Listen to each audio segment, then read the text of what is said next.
Hello बच्चों, हमने बड़ी ई की मात्रा का उच्चारण करना सीख लिया है। अब हम पढ़ेंगे अपनी भाषा माधुरी बुक में दिए गए पाठ 5 दिवाली आई। दीपावली आई। तो ये आपकी बुक में दिया हुआ है पेज नंबर 9, जिसमें बड़ी ई की मात्रा वाले कुछ शब्द दिए हुए हैं। तो पहले हम लोग इनको पढ़ लेते हैं।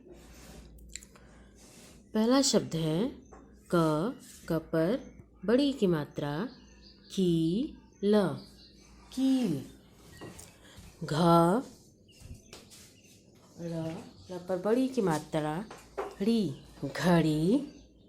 त पर बड़ी की मात्रा तीर, तीर। द पर बड़ी की मात्रा दीपक, दीपक। फिर है ना श पा, त पर बड़ी की मात्रा ती, नाशपाती। शीशा, शीशा। जीभ, जीभ। और ये है सीढ़ी। इसके बाद आपने ये सारे शब्द पढ़े हुए हैं।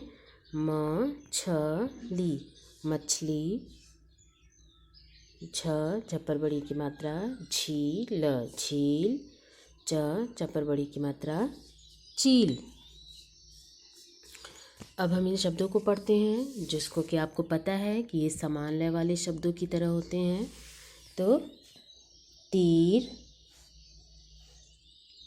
खीर, वीर। नीली, पीली, तीली। ककड़ी, मकड़ी, लकड़ी। काली, ताली, थाली। माली, जाली। दादी, खादी, हीरा, खीरा। ये आप देखिए, इसका उच्चारण अंत में आते आते समान हो जाता है, जिसको कि हम समान लय वाले शब्द भी कहते हैं। अगर हमने पूछा ककड़ी का समान लय, तो आप मकड़ी भी बता सकते हैं और लकड़ी भी बता सकते हैं। तो अब हम आगे बढ़ते हैं अपने पाठ की तरफ।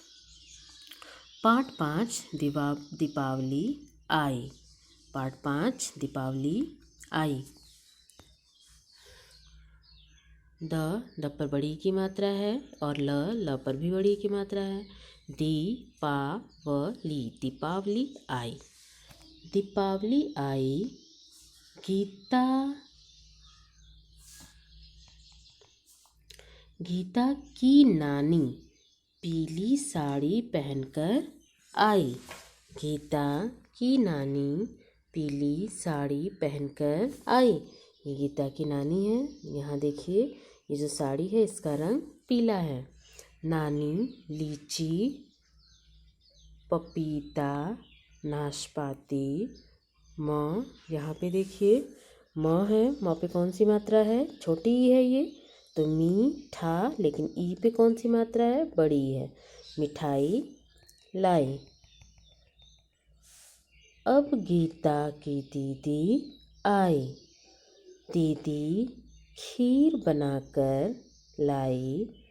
फिर गीता बाहर आई, दीवार पर दीपक सजाया। यहाँ आप देखिए, फिर फ पर छोटी की मात्रा। आपको ये ध्यान देना है, जैसे फ पर यहाँ पे छोटी की मात्रा लगा है, तो ये छोटी है क्योंकि ये आगे से लगा हुआ है। और ये पीली है, तो प पर बड़ी की मात्रा है, और बड़ी की मात्रा हम हमेशा व्यंजन के बाद लगाते हैं। इस चीज़ का आपको ध्यान देना है। छोटी की मात्रा को हम जल्दी से पढ़ते हैं और बड़ी की मात्रा थोड़ा देर से पढ़ते हैं। जैसे दीपावली, और यहाँ पढ़ेंगे तो फिर।